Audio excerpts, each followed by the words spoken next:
बात उस समय की है जब रामधन नाम का एक किसान एक छोटे से गांव में रहता था।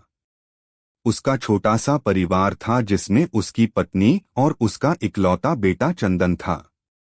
वह खेती किसानी करके अपने घर का गुजारा चलाता था।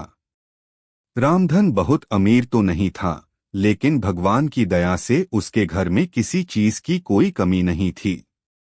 अपने जीवन में उसे कोई दुख नहीं था, सिवाय एक परेशानी के, और वह परेशानी थी उसका बेटा चंदन, जो कि बहुत ही आवारा और निकट्टू किस्म का था। हालांकि अब वो नौजवान बन चुका था, लेकिन बचपन से ही वो बुरी संगति में रहने के कारण अपने माँ बाप के लिए एक मुसीबत बनता जा रहा था। जब वो छोटा था तभी से गांव वाले उसकी शिकायतें लेकर आते रहते थे। कभी वह किसी की मुर्गी चुरा लेता तो कभी किसी की बकरी खोल देता। गांव के लोगों की शिकायतों से और अपने बेटे की इन हरकतों से रामधन बहुत ही परेशान हो चुका था। वह अक्सर अपने बेटे को समझाता कि बेटा, मेरा ख्याल है कि तू एक तेज दिमाग वाला लड़का है, लेकिन अगर तू अपना दिमाग इन उल्टे सीधे कामों में ना लगाकर सही जगह पर लगाए तो एक दिन बहुत कामयाब इंसान बन सकता है। परंतु चंदन पर अपने पिता की इन बातों का कोई असर नहीं होता था। एक बात तो थी, चंदन सचमुच एक तेज दिमाग वाला लड़का था, क्योंकि आज तक उसने जितनी भी चोरी चकारी की हरकतें की थी उनमें वह कभी भी पकड़ा नहीं गया था। किसान अक्सर अपनी पत्नी से कहता, भाग्यवान तुम अपने बेटे को समझाती क्यों नहीं? वह इन हरकतों से बाज आए, वरना एक दिन ऐसा आएगा जब हमें उसके कारण इस गांव से निकाल दिया जाएगा। उसकी पत्नी कहती, अरे यह सब गांव वाले मेरे बेटे से जलते हैं, आखिर वह ऐसा करता ही क्या है? उसकी छोटी मोटी शरारतों को यह गांव वाले बढ़ा चढ़ाकर तुम्हें बताते हैं। जरा उनके खुद के बच्चों को तो देखो, वह कौन सा दूध के धुले हैं। इस तरह से चंदन की मां हर बार अपने बेटे का बचाव करती, लेकिन चंदन अपनी हरकतों से बाज नहीं आ रहा था। अब चंदन नौजवान हो चुका था, तो एक दिन जब चंदन अपने पड़ोस के गांव में घूम रहा था कि तभी उसकी नजर एक घर पर पड़ी। उस घर के बाहर खड़ा हो गया। उसने देखा कि घर के अंदर एक बूढ़ा आदमी हाथ में छड़ी लिए हुए चीजों को इधर उधर टटोलता हुआ चल रहा था, जिससे यह बात साफ हो गई कि वह बूढ़ा एक अंधा है। चंदन ने अपने जूते उतारे और चुपचाप उस घर के अंदर दाखिल हो गया। अंदर जाकर वह घर का मुआयना करने लगा। उसने देखा कि घर के अंदर काफी कीमती सामान पड़ा हुआ था। वह सोचने लगा कि अगर मैं इस सामान को किसी तरह से उड़ा लूं तो इतनी रकम इकट्ठी कर लूंगा कि 2-3 साल तक मुझे कहीं चोरी नहीं करनी पड़ेगी। वह जिस तरह से दबे पांव आया था उसी तरह दबे पांव वापस घर से निकल गया। अब क्योंकि दोपहर का समय था इसलिए किसी ने भी उसे आते जाते नहीं देखा। वह वापस अपने गांव की तरफ चल दिया। चलते चलते सोच रहा था कि वह इतना सारा माल अकेले उस घर से नहीं निकाल सकता। उसे इस काम के लिए किसी और की भी सहायता लेनी पड़ेगी, ताकि ज्यादा से ज्यादा माल चुराया जा सके। सोचते सोचते उसका ध्यान उसके दोस्तों की तरफ गया जो उसी की तरह आवारा थे। चंदन उसी समय अपने कुछ आवारा दोस्तों के पास गया और उनसे कहने लगा, भाइयों, आखिर कब तक हम यूं ही छोटी मोटी चोरियां करके अपना समय खराब करते रहेंगे? क्यों ना कोई ऐसी चोरी की जाए जिसमें बड़ा माल हाथ लगे और कई दिनों तक हमारा ऐशो आराम चलता रहे। उसके दोस्त कहने लगे, अरे चंदन, तेरा दिमाग तो खराब नहीं हो गया? पहले ही गांव वालों की नजरों में हमारी कोई इज्जत नहीं है। अगर अब तेरी बातों में आकर हमने कोई ऐसी वैसी हरकत कर दी तो पकड़े जाने पर गांव वाले सीधा कोतवाल के कारागार में डलवा देंगे। चंदन बोला, अरे मूर्खों, तुम पहले मेरी योजना तो सुन लो। हम यह चोरी अपने गांव में नहीं बल्कि आस पड़ोस के गांव में करेंगे और किसी ऐसे घर में करेंगे जहां पर हमारे पकड़े जाने की कोई गुंजाइश नहीं होगी। और मैंने तो एक ऐसा घर ढूंढ भी लिया है। बस तुम लोग अगर मेरा साथ दो तो हम मालामाल हो जाएंगे। लेकिन फिर भी चंदन के दोस्तों ने कहा, चंदू तेरी बातों में आकर हम ऐसी वैसी कोई भी हरकत नहीं करने वाले। चंदन ने कहा, देखो भाइयों, तुम्हें डरने की जरूरत नहीं है, क्योंकि चोरी का सारा काम तो मैं करूंगा। तुम्हें तो सिर्फ चोरी का सामान उठाने में मेरी सहायता करनी है। पहले मेरी पूरी योजना तो सुन लो। मैंने पड़ोस के गांव में एक ऐसा घर देखा है जिसमें एक बूढ़ा आदमी रहता है और वह बिल्कुल अकेला है। सबसे बड़ी बात तो यह है कि वह आंखों से अंधा भी है। अगर वह हमारे चोरी करने के दौरान उठ भी गया तो हमें देख नहीं पाएगा। एक ऐसा घर जिसमें अकेला अंधा बूढ़ा आदमी रहता है। यह सुनकर भी उसके दोस्त इस काम के लिए नहीं मान रहे थे। तो चंदू कहने लगा, अरे तुम लोग किसी सामान को हाथ मत लगाना। सारा सामान मैं इकट्ठा करूंगा और एक बोरे में भर दूंगा। बस तुम लोग उस सारे सामान को बाहर लाने में मेरी सहायता करना। मैं तुम्हें इसके बदले में इतना इनाम दूंगा कि तुम सोच भी नहीं सकते। वहां पर चोरी करने से ज्यादा आसान कोई और काम नहीं है। और फिर सारा काम तो मैं ही करूंगा। तुम्हें तो सिर्फ सामान उठाने में मेरी सहायता करनी है। क्योंकि हमें रात के समय चोरी करनी है तो तुम शाम को मेला देखने के बहाने अपने अपने घरों से निकल आना। इस तरह से चंदन ने बहला फुसलाकर अपने दोस्तों को अपने साथ शामिल कर लिया। और फिर शाम के समय चंदन के दोस्त मेला देखने के बहाने से अपने अपने घरों से निकले और फिर वह दोनों गांव के बाहर एक बरगद के पेड़ के नीचे पहुंचे, जहां पर चंदन पहले से ही उनका इंतजार कर रहा था। वे तीनों मिलकर उस बूढ़े आदमी के घर की तरफ चल दिए, जो कि साथ वाले गांव में ही था। जब वे तीनों उस घर के बाहर पहुंचे तो उन्होंने एक बड़ी सी दीवार को फांदकर घर में प्रवेश कर लिया। वो बूढ़ा आदमी कमरे से थोड़ी दूर एक चारपाई पर लेटा हुआ था। उनकी आवाज वह तभी सुन चुका था जब उन तीनों ने घर के अंदर छलांग लगाई थी। लेकिन बूढ़े ने ऐसा नाटक किया जैसे वह बिल्कुल बेखबर सो रहा है। बूढ़े आदमी को सोता हुआ देखकर वो तीनों कमरे में दाखिल हुए और चोरी करने में व्यस्त हो गए। वो बूढ़ा आदमी चुपचाप चारपाई से उठा और उसने कमरे का दरवाजा बाहर से बंद कर दिया और जोर जोर से चिल्लाकर अपने पड़ोसियों को बताने लगा कि मोहल्ले वालों, मेरे घर में चोर घुस आए हैं। इस तरह से ने अपने पड़ोसियों को इकट्ठा कर लिया। बूढ़े आदमी की आवाज सुनकर जल्दी ही उसके घर में मजमा लग गया। लोगों ने उन तीनों चोरों को पकड़ा और आंगन में ही एक पेड़ के साथ बांध दिया। सुबह उन तीनों को कोतवाल के सामने पेश किया गया। चंदन के बाकी दोनों दोस्त चंदन से कहने लगे कि हम तुम्हारी वजह से इस मुसीबत में फंसे हैं। ना हम तुम्हारा साथ देते और ना हम यहाँ पर पहुँचते।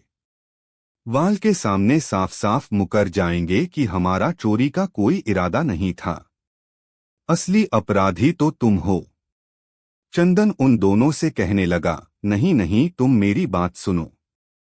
हम सब ने कोतवाल के सामने यह बिल्कुल भी नहीं मानना कि असली चोर कौन है। इस तरह से जब कोतवाल यह फैसला नहीं कर पाएगा कि असली अपराधी कौन है तो फिर हम सजा पाने से बच जाएंगे। अगले दिन उन तीनों चोरों को कोतवाल के सामने पेश किया गया और फिर वह बूढ़ा आदमी कोतवाल से कहने लगा, कोतवाल साहब, मैं अंधा हूं और मेरा एक बेटा है जो व्यापार के लिए दूसरे शहर में गया हुआ है।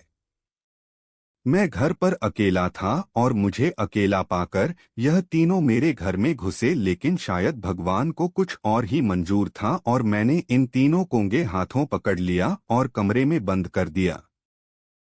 अब मेरी आपसे गुजारिश है कि आप इन तीनों को ऐसी सजा दीजिए ताकि आइंदा कोई भी आदमी चोरी करने से पहले 1000 बार सोचे। और फिर कोतवाल तीनों चोरों से कहता है कि तुम्हें अपनी सफाई में कुछ कहना है। इस पर हर एक दोस्त ने यही कहा कि मैं चोर नहीं हूं, मैं तो सिर्फ इन दोनों के कहने पर इनका साथ देने के लिए आया था। इस तरह से तीनों दोस्त एक दूसरे को अपराधी बता रहे थे। कोतवाल को यह फैसला करना मुश्किल हो गया कि असली अपराधी कौन है। जिस पर उस बूढ़े आदमी ने कहा, कोतवाल साहब आप मेरी मानिए और इन तीनों को ही कारागार में डालकर सजा दीजिए। तब कोतवाल बोला, नहीं, मैं ऐसा नहीं कर सकता। इन तीनों में से कोई भी यह बात नहीं मान रहा कि असली अपराधी कौन है। हर कोई एक दूसरे पर इल्जाम लगा रहा है। इसलिए मुझे तो इनके अपराधों के हिसाब से इन्हें सजा देनी होगी, क्योंकि जो असली चोर है, जिसने यह सब योजना बनाई, के लिए दंड अलग होगा, जबकि उसका साथ देने वाले चोरों के लिए सजा कुछ और होगी। इसके बाद कोतवाल ने उन तीनों दोस्तों को धमकाते हुए कहा कि तुम में से जो भी असली चोर हैं, वह अपना अपराध स्वीकार कर ले, वरना अच्छा नहीं होगा। कोतवाल ने उन्हें मनाने की हर कोशिश की, लेकिन वह तीनों तो ज्यों के त्यों ही बने रहे। अब कोतवाल को समझ में नहीं आ रहा था कि वह कैसे इन तीनों को सजा दे। और फिर कुछ सोचकर कोतवाल ने उन तीनों की परीक्षा लेना तय किया। उसने तीनों से पूछा, तुम्हें भूख लगी होगी, क्या तुम कुछ खाना चाहते हो? और फिर तीनों के लिए खाने की चीजें मंगवाई गई। सबसे पहले चंदन की बारी थी। उसे खाने के लिए चने पेश किए गए, मगर उसने चने खाने से इनकार कर दिया और कहने लगा कि यह चने पहले किसी घोड़े ने खाए हैं और उसके बचे हुए चने मुझे दिए गए हैं। कोतवाल ने हैरानी से अपने बावर्ची की तरफ देखा। बावर्ची कहने लगा, हजूर, शायद यह सच कह रहा है। कल जब मैंने आपके घोड़े को चने दिए थे तो मैंने वह थैला लाकर रसोई घर में रख दिया था, और उधर एक दूसरा थैला भी पड़ा था। मैं यह भूल गया कि घोड़े के सामने कौन सा थैला रखा था। शायद यह चने मैं उसी थैली में से निकाल कर लाया हूं जो घोड़े ने खाए थे। यह सुनकर कोतवाल सोच में पड़ गया। के बाद दूसरा दोस्त, जिसका नाम सज्जन था, उसे दूध पीने के लिए दिया गया। वो दूध पीने से पहले उसे सूंघने लगा और कहने लगा, मैं यह दूध नहीं पी सकता। कोतवाल ने कहा, आखिर इसकी क्या वजह है? सज्जन बोला, यह दूध जहरीला है, इसमें जहर मिलाया गया है, इसलिए मैं इसे नहीं पी सकता। कोतवाल ने एक बार फिर से अपने बावर्ची की तरफ देखा और उसे दूध की जांच करने के लिए कहा। बावर्ची ने एक दूसरे बर्तन में दूध को उड़ेला तो उसके अंदर एक मरी हुई छिपकली पड़ी थी, जिसे देखकर सब लोग हैरान रह गए। अब तीसरे दोस्त की बारी थी। उसे मांसाहार पसंद था, इसलिए उसे खाने के लिए मांस पेश किया गया। जैसे ही उसने मांस का एक निवाला उठाया तो कहने लगा, यह कुत्ते का मांस है। कोतवाल ने अपने बावर्ची से पूछा, क्या सचमुच यह कुत्ते का मांस है? बावर्ची ने कहा, नहीं मालिक, यह कुत्ते का मांस नहीं है, आप चाहे तो पता करवा लें। कोतवाल ने फौरन उस कसाई को बुलवाया जिसकी दुकान से वह मांस लाया गया था। कोतवाल ने कसाई से गुस्से में पूछा, क्या तुम्हारी दुकान पर कुत्ते का मांस बिकता है? तुम्हें इसकी सजा मिलेगी। यह सुनकर कसाई डर गया और कहने लगा, कोतवाल साहब, यह बकरा ही था। असल में जब यह बकरा पैदा हुआ था तो इसकी मां मर गई थी। मुझे समझ में नहीं आ रहा था कि मैं अब इसे कैसे पालूंगा। एक दिन यह बकरा खुद ही एक कुतिया का दूध पीने लगा। यह देखकर मैं हैरान रह गया और फिर वह बकरा रोज उसी कुतिया का दूध पीने लगा। उस कुतिया का दूध पीकर ही वह जवान हुआ। इसकी कुछ हरकतें कुत्तों जैसी भी थी। शायद यही वजह है कि इसके मांस से कुत्ते की बदबू आ रही है। कोतवाल यह सुनकर हैरान रह गया। अब तो कोतवाल सोच में पड़ गया कि यह तीनों तो बहुत ही अक्लमंद है। इनमें से असली चोर को पकड़ना बड़ा ही मुश्किल काम है।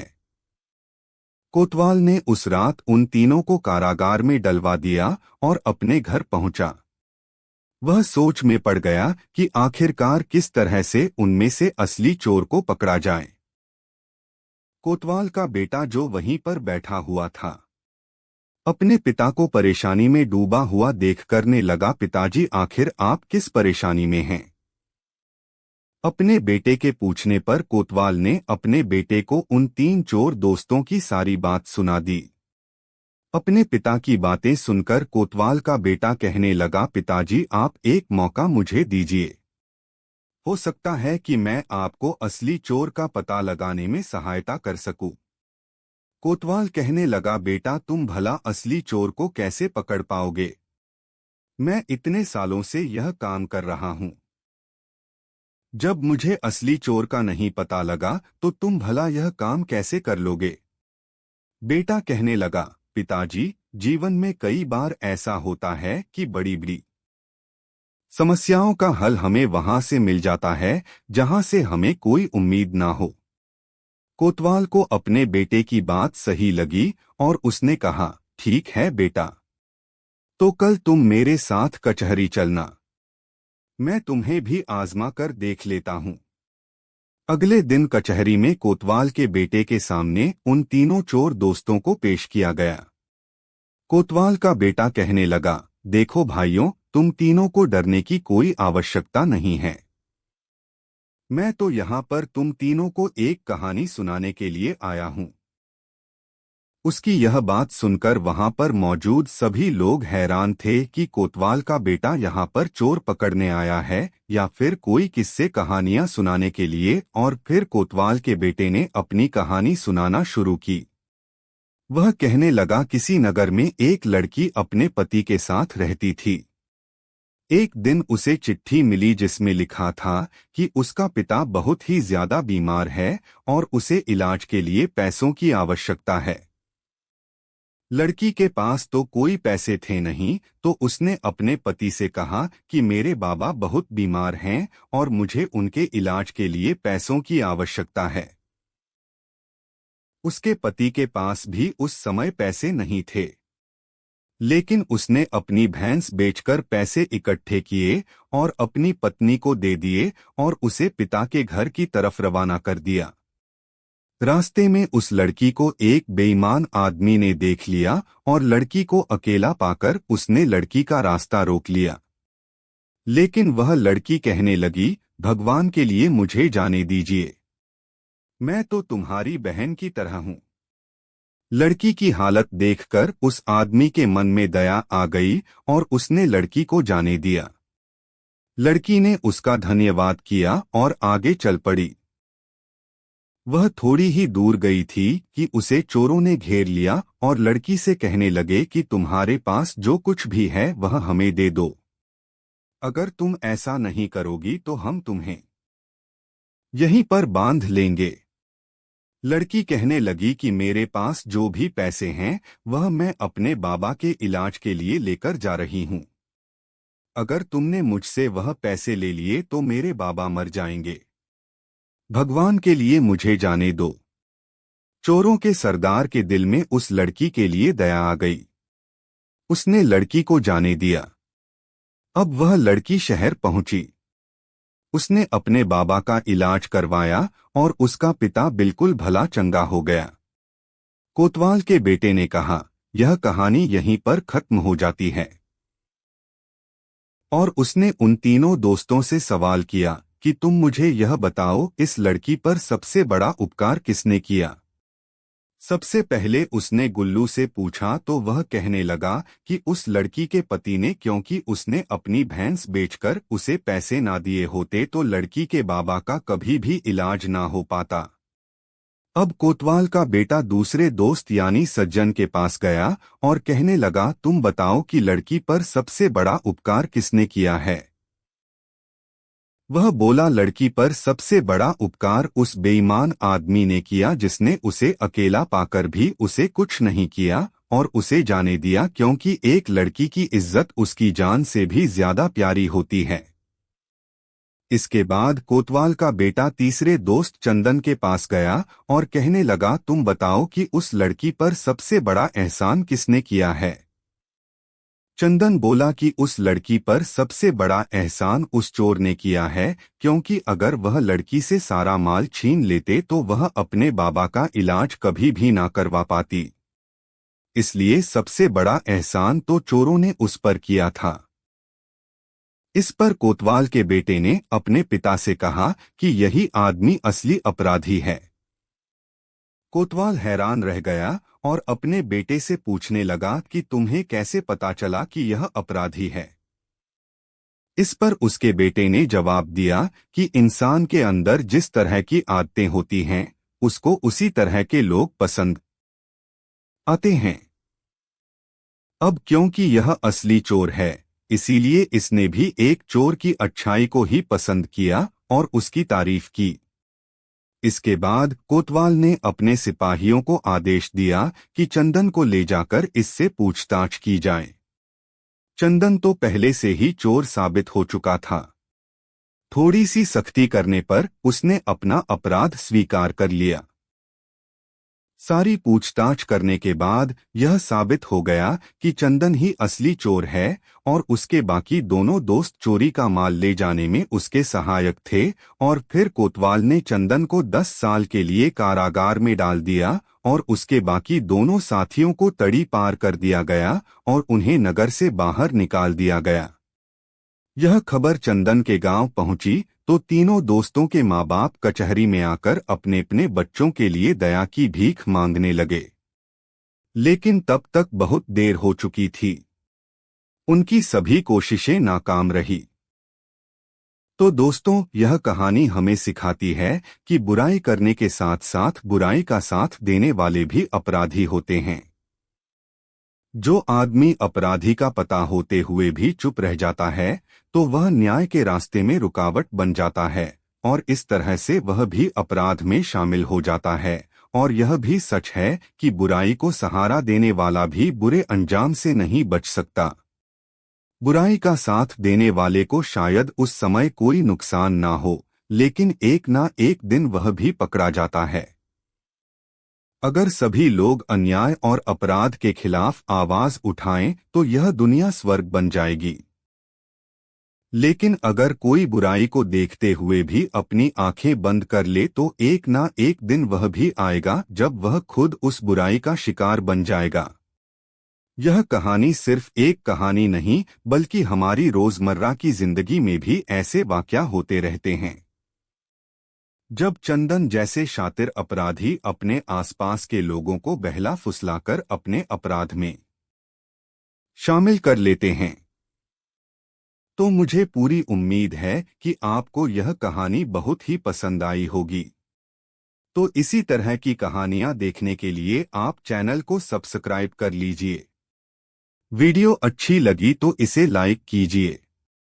तो मिलते हैं आपसे किसी अगली कहानी में।